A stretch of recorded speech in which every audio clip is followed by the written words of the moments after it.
Is today for a San Diego priest who was scammed out of $40,000. 10 News was first to bring you his heartbreaking story, and we have since uncovered that 1 in 5 seniors has been a victim of fraud.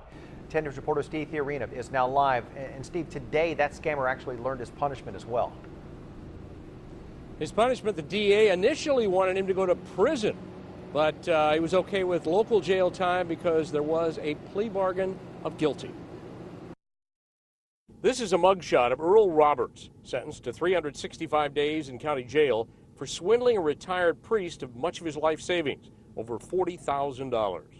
I didn't want any publicity because I was too embarrassed. But Father Michael Ortiz went public, telling his story last month on 10 News, showing reporter Matt Mendez the check he had received to lure him in.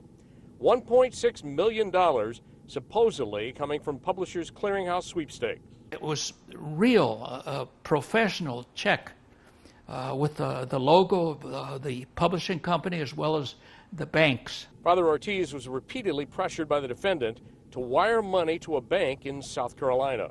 Using fake IRS documents, the defendant convinced Father Ortiz to pay $40,000 of his life savings up front, rather than be taxed at a higher rate of 40% later. His intent was to share his newfound wealth with Cathedral Catholic High School in Carmel Valley, where he works part-time. I told the school, I'll give you half of what I win if I do win. It sounds too good to be true, but I'm going to try my best. The DA reached out to Wells Fargo and soon had a surveillance photo of the suspect.